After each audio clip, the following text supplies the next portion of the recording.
Ketika Nabi Muhammad tidak dapat menemukan solusi yang memuaskan baginya, beliau berkata, "Saya tidak akan pergi dari sini sebelum masalah ini diselesaikan." Mereka berdiskusi, Nabi Muhammad, dan kemudian turunlah surah Al-Mujadilah. Perempuan pada masa itu sadar bahwa mereka adalah subjek yang memiliki peran. Sekarang, di tengah perubahan hubungan seperti ini, tetap berusaha mempertahankan kode-kode tradisional. Kali ini justru menjadi penindasan terhadap perempuan. Ini adalah abad ke-20 dan abad ke-21 dalam keislaman abad ke-20 dan 21, di mana modernisme ini. Pada masa ketika perempuan didorong untuk keluar dari rumah mereka, justru muncul perlawanan yang berlebihan dan perempuan dipaksa untuk tetap di rumah.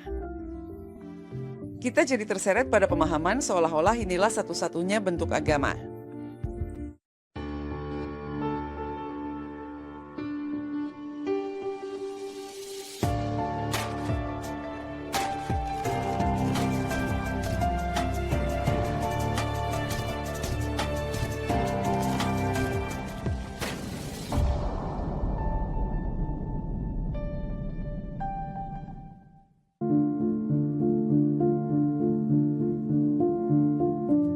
Sekarang, dalam sumber-sumber tradisional kita, umumnya ada teori-teori dan diskusi tentang keadilan.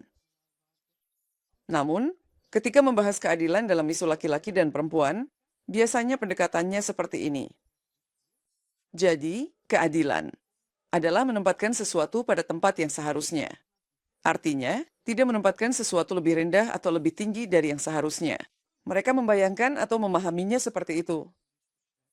Hal ini juga didasarkan pada,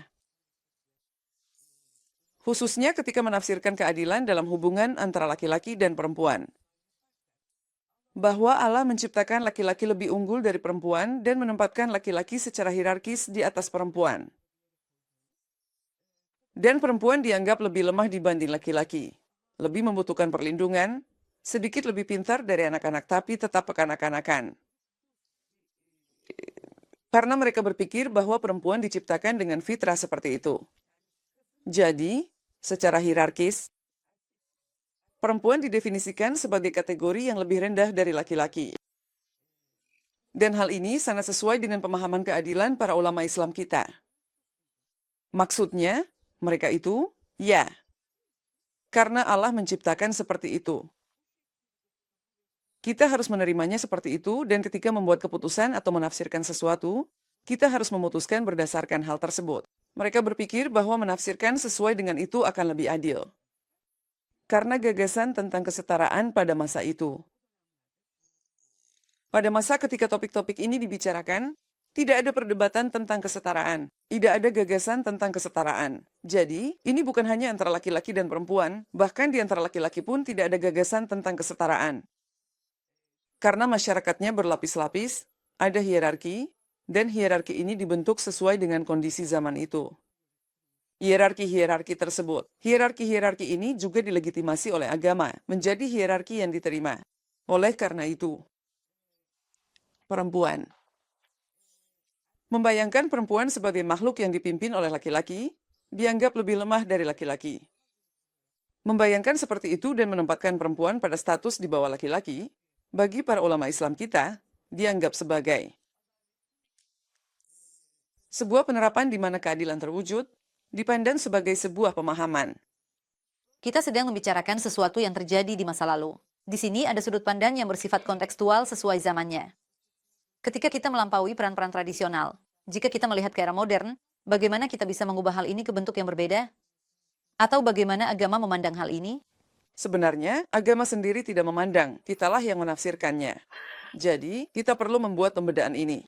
Sekarang, di zaman kita pun masih ada yang berpikir lebih tradisional. Orang-orang yang berbicara atau menafsirkan tentang agama, dengan berangkat dari pemahaman keadilan ini, misalnya menentang gagasan kesetaraan. Padahal, di dunia modern saat ini, kesetaraan antara laki-laki dan perempuan atau gagasan bahwa setiap orang memiliki hak yang sama sejak lahir adalah hal yang utama. Jadi, segala sesuatu, semua peraturan hukum, dengan baik, ide-ide, tujuan-tujuan yang ditetapkan, semuanya didasarkan pada pemahaman kesetaraan ini. Biasanya, umat muslim kita menentang hal ini dari sudut pandang berikut. Mereka bilang, tidak, Allah Allah tidak menciptakan laki-laki dan perempuan itu setara, melainkan berbeda. Jadi, bagi kita, kesetaraan. Artinya, itu justru akan menjadi bentuk ketidakadilan bagi kedua jenis kelamin. Itu akan menjadi pelanggaran terhadap keadilan. Kita menempatkan laki-laki pada posisi yang seharusnya dan perempuan pada posisi yang seharusnya, sehingga keadilan bisa terwujud. Dengan begitu, kita tidak menzalimi kedua jenis kelamin. Mereka berhenti di sini. Apa yang terjadi ketika mereka berhenti di sini? Apapun yang ada dalam fikih, itulah yang menjadi Islam yang dijalankan. Bagi mereka, itulah yang seharusnya dijalani. Jadi, apa maksudnya? Misalnya, dalam pernikahan, laki-laki yang berperan aktif, laki-laki yang mengajukan permintaan, laki-laki yang menceraikan. Hak untuk menceraikan ada pada laki-laki. Laki-laki yang menjadi kafam, yang harus melindungi dan menjaga perempuan. Jadi, perempuan selalu berada dalam peran tradisional itu. Jadi, mungkin apa ya? Bagaimana kita menyebutnya? Nomor telepon 7. Dirasakan seolah-olah kita hidup pada kondisi abad ke-21. Dan di sini, tidak ada kebutuhan untuk melakukan pembaruan. Namun, pembaruan itu sendiri justru memaksa untuk dilakukan. Kenapa harus dipaksakan? Karena sebagian kelompok masyarakat yang berpikir seperti itu, misalnya, tetap berusaha menempatkan perempuan dalam kondisi yang sama. Mereka tidak mengirimnya ke sekolah. Untuk perempuan, menjadi ibu, menjalani kehidupan di dalam rumah. Pendidikan yang terbatas di madrasah mereka sendiri, itulah gambaran yang mereka miliki. Bagi kelompok-kelompok ini, perempuan memang sudah ditempatkan dalam kondisi seperti di masa itu, abad ke-7, karena disimpan dalam kondisi berabad-abad. Hal itu juga tidak merusak pemahaman mereka tentang keadilan. Tetapi, di luar itu, ada banyak sekali bentuk keislaman yang berbeda. Sekarang, kita melihat ke negara kita. Di negara kita, sistem pemerintahan, maksudnya sistem administrasi kita, memang sekuler dan laik, dan sebenarnya sebagai Muslim, kita juga sudah terbiasa dengan sekularisme. Dan kalangan religius di sini juga menyekolahkan anak perempuan mereka. Sekarang, perempuan yang bersekolah bisa memiliki profesi. Ketika mereka sudah punya profesi, sebagai status, sebagai gaya lokal. Mereka naik ke posisi yang lebih tinggi dari posisi lamanya atau posisi tradisional sebagai perempuan, dan hubungan pun berubah. Sekarang, di lingkungan di mana hubungan-hubungan ini berubah. Berusaha mempertahankan kode-kode tradisional. Kali ini justru menjadi penindasan terhadap perempuan. Seberapa bahagia laki-laki, itu juga masih bisa diperdebatkan. Oleh karena itu, hal ini. Tentang bagaimana hal-hal ini diperbarui kembali. Memang begitu, di sini kami menulis buku. Dan sebenarnya, karena kebanyakan perempuan yang merasakan dampaknya, ada upaya pembaruan yang dilakukan oleh perempuan sendiri. Bisa saya katakan seperti itu. Jadi, saat ini, gagasan tentang kesetaraan. Tentu saja, tidak ada yang bermaksud kesetaraan secara biologis. Kadang-kadang, seperti yang juga dikatakan beberapa politisi kita, apakah laki-laki dan perempuan bisa setara? Katanya. Dalam arti itu, laki-laki pun di antara mereka sendiri tidak setara. Perempuan juga di antara mereka sendiri tidak setara. Setiap orang itu unik, setiap orang itu istimewa. Namun, apapun jenis kelamin kita, asal etnis, keyakinan agama, atau pandangan filosofis kita, filosofi untuk menjadi warga negara yang memiliki hak yang setara di ruang publik adalah filosofi yang sejak era pencerahan juga diadopsi oleh perempuan dan menjadi dasar perjuangan hak-hak perempuan. Ini juga merupakan perjuangan di Turki, bahkan sejak masa Kesultanan Utsmaniyah. Pada akhirnya, kita telah mengadopsi pemikiran tentang kesetaraan. Oleh karena itu, dalam hal menempatkan sesuatu pada tempat yang seharusnya. Saat ini kita melihat tempat yang seharusnya bagi perempuan sebagai sesuatu yang berbeda. Artinya, apapun yang memang layak didapatkan oleh perempuan. Kemampuan yang ia miliki dari pendidikan yang didapat. Kemampuan, tujuan. Sesuai dengan hal itu, kami memandang bahwa perempuan seharusnya berada di tempat yang memang layak baginya, dan itu lebih sesuai dengan pemahaman keadilan dan kesetaraan. Sebenarnya, perempuan sendirilah yang menentukan posisinya. tempatnya di masyarakat, dan perannya dalam keluarga. Dengan cara seperti ini. Karena dalam teks-teks Islam awal atau dalam pemahaman Islam pada masa-masa awal. Dengan pengaruh masyarakat, selalu ada pemahaman bahwa peran perempuan ditetapkan dan ditentukan oleh laki-laki. Dan hal ini juga berkaitan dengan hak pendidikan yang sebenarnya membuat perempuan harus menjauh dari kehidupan sosial. Hal-hal inilah yang menyebabkan perempuan tertinggal dari hak-hak lainnya di masyarakat. Di sini, kita sedang membicarakan tentang adanya pembaruan dan perubahan seiring dengan zaman modern. Situasi ini. Ya, sebenarnya kalau kita melihat pada masa Nabi Muhammad, artinya kita perlu membedakan antara masa Nabi Muhammad dan masa-masa setelahnya. Jadi, pada masa turunnya wahyu, perempuan diakui sebagai pihak yang diajak berbicara. Nabi Muhammad juga menganggap perempuan sebagai pihak yang diajak berbicara, dan perempuan pun menerima peran tersebut. Mereka ikut hijrah, ikut dalam peperangan, berbayat, artinya menyatakan kehendak secara politik. Sebenarnya, Nabi bisa saja tidak mengambil bayat dari perempuan, Hazrat Nabi. Kenapa beliau mengambil bayat? Mengapa beliau merasa perlu mengambil bayat dari perempuan? Dan ketika mengambil bayat dari perempuan, poin-poin yang disebutkan adalah menaati Nabi Muhammad dalam hal-hal yang baik. Seorang pengkhianat, seorang pengkhianat, seorang pengkhianat. Misalnya, kita selalu mempertanyakan apa itu muslim yang baik. Tanpa bertanya-tanya, kami mendefinisikannya sebagai kepatuhan. Ada hal dalam Al-Quran. Bahkan ketaatan kepada Nabi Muhammad pun ada batasannya. Dan batasan itu adalah dalam hal-hal yang baik, yaitu ketika beliau melakukan sesuatu yang baik. Mematuhi. Oleh karena itu, para wanita ini. Sumpahmu. Yang sudah dijadikan prinsip sejak hari-hari pertama Islam dan terus berlanjut setelahnya. Misalnya seperti ini. Setelah wafatnya Nabi Muhammad, ketika Abu Bakar terpilih menjadi khalifah.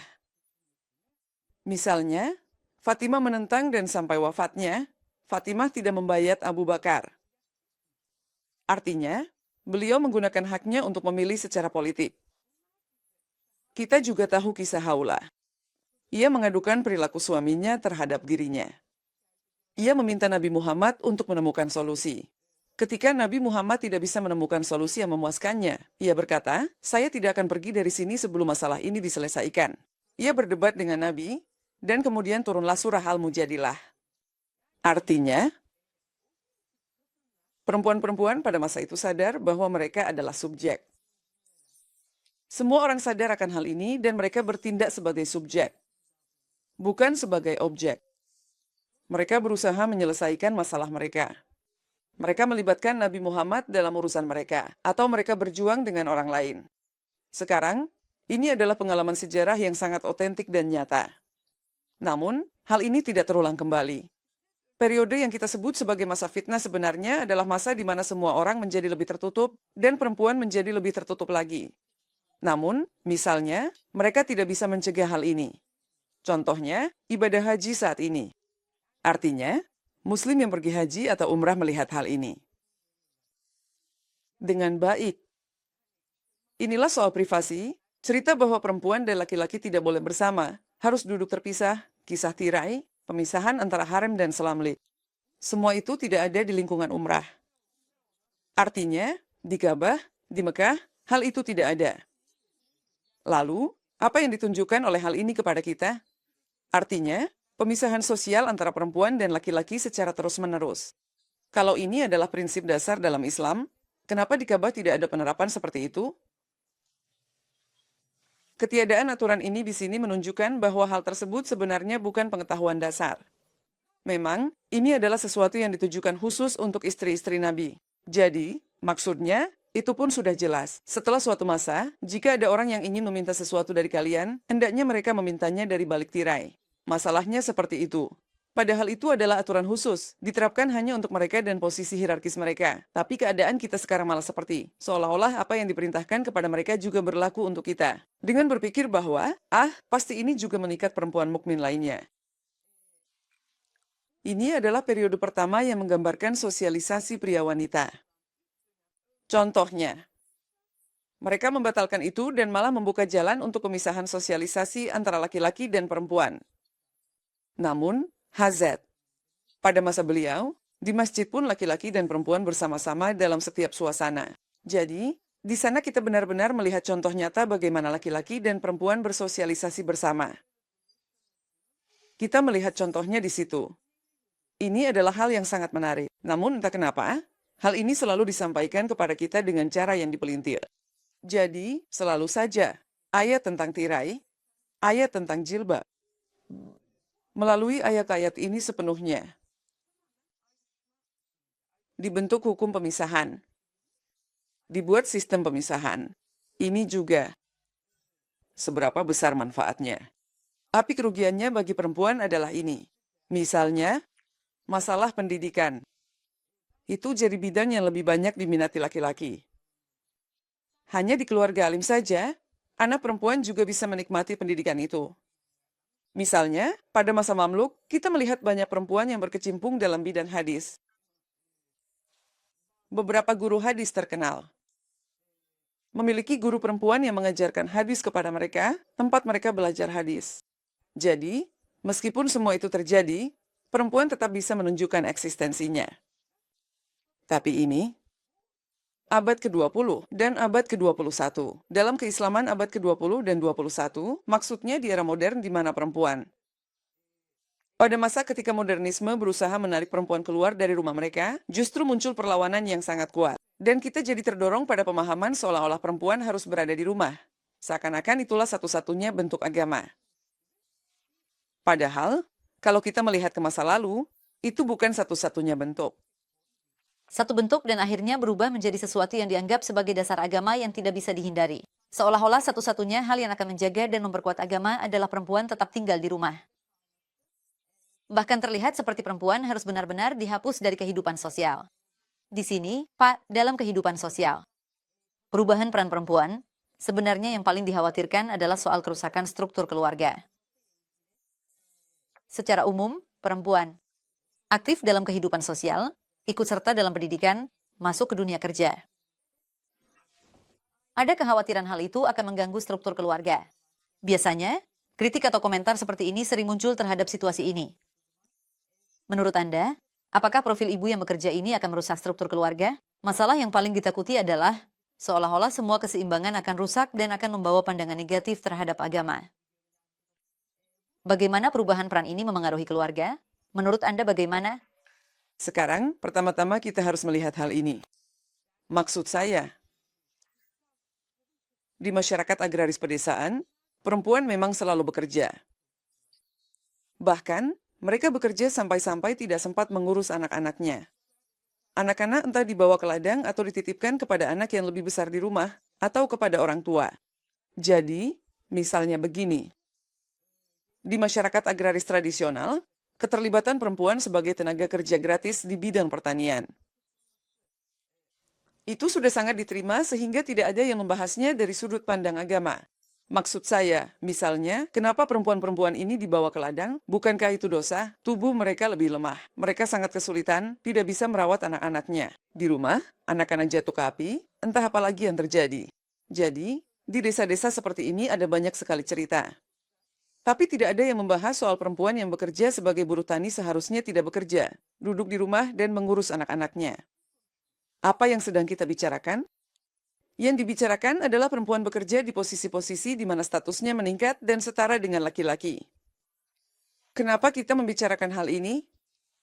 Pertama, perempuan memang menunjukkan banyak prestasi di bidang-bidang tertentu. Jadi, beberapa profesi memang mulai didominasi perempuan. Misalnya, salah satunya adalah ilmu agama. Waktu saya kuliah di jurusan ilmu agama, kami para perempuan jumlahnya kira-kira hanya 10%. Sekarang, mahasiswa laki-laki hanya sekitar 10%.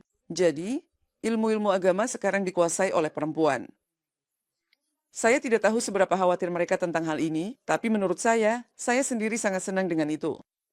Selain itu, ada juga profesi seperti guru, profesi seperti dokter, banyak profesi lain, bahkan sekarang hukum. Di bidang hukum, ada sangat banyak mahasiswa perempuan. Sekarang, hal ini. Baik di profesi-profesi seperti ini. Berkumpulnya perempuan di profesi-profesi ini. Dari segi pengangguran laki-laki dan prestis laki-laki. Di beberapa komunitas atau di benak sebagian orang, dianggap sebagai sebuah masalah. Jadi, ada juga soal perempuan. Dengan demikian, statusnya pun meningkat. Artinya, di rumah, dia menjadi setara dengan suaminya. Dia punya hak bicara dan dihormati. Inilah yang sebenarnya membuat mereka tidak nyaman. Jadi, hal yang mereka pikir akan merusak keluarga adalah ketika perempuan menjadi setara di sana, ikut dalam proses pengambilan keputusan, memiliki identitas di luar rumah, memiliki karir, dan kepercayaan diri yang dibawa dari situ tercermin dalam hubungan di rumah. Ini adalah sesuatu yang belum bisa mereka atasi. Dan pada saat yang tepat, sebenarnya dia juga punya kekuatan untuk membubarkan keluarga itu. Maksudnya, jika memang diperlukan. Ya, jadi perempuan muda sekarang tidak lagi seperti perempuan zaman dulu yang bilang, saya menahan derita tapi tetap berpura-pura baik-baik saja. Jadi, apa yang mereka lakukan? Kalau ada kekerasan di rumah, kalau ada ketidakcocokan, mereka tidak lagi merasa harus mempertahankan pernikahan seperti itu. Ketika mereka melihat itu merugikan kesehatan psikologis mereka, mereka langsung pergi begitu saja. Hal ini juga membuat para pria merasa cemas. Jadi, perempuan yang berani menentukan nasibnya sendiri, punya uang sendiri, punya mobil sendiri, punya hak untuk bersuara, itu semua masih belum benar-benar diterima dengan lapang dada di lingkungan kita yang Islami. Di komunitas kita, hal-hal seperti itu belum menjadi sesuatu yang diterima dengan tenang. Selalu saja mereka ingin agar laki-laki tetap sedikit lebih diuntungkan. Ayo kita beri sedikit keistimewaan lagi untuk laki-laki. Biar mereka yang memimpin, maksudnya, supaya mereka merasa lebih baik. Ada semacam keinginan seperti itu.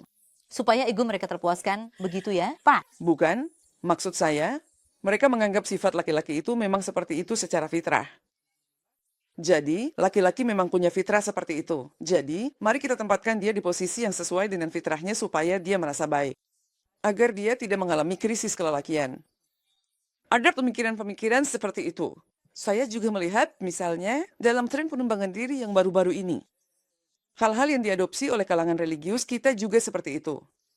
Intinya, laki-laki harus bersikap seperti laki-laki, perempuan harus bersikap seperti perempuan. Begitu. Perempuan tidak boleh menjadi seperti laki-laki. Tidak keluar dari batas-batasnya sendiri, artinya tidak mengambil terlalu banyak tanggung jawab. Hal-hal seperti ini selalu dianjurkan. Jadi, perempuan harus menjaga ciri khasnya, menjaga batas-batasnya, dan tidak ikut campur dalam urusan laki-laki. Mungkin memang ada sisi benarnya juga. Saya tidak tahu. Saya bukan psikolog, tapi kenyataan bahwa perempuan memperoleh status seringkali menimbulkan kekhawatiran. Singkatnya, bisa dibilang seperti itu. Penjelasan yang sangat bagus, Pak. Terima kasih banyak. Sebenarnya kita sudah membahasnya dari semua sisi, termasuk persoalan ini juga. Semoga dari sini bisa terbuka jalan baru. Juga untuk para penonton kita, dalam konteks keadilan gender sosial. Terima kasih banyak atas komentar-komentar Anda. Saya juga yang berterima kasih. Terima kasih banyak. Para pemirsa yang terhormat, kita telah berbicara tentang Islam dan keadilan gender, peran laki-laki dan perempuan. Hari ini. Sampai jumpa di episode berikutnya. Sampai jumpa.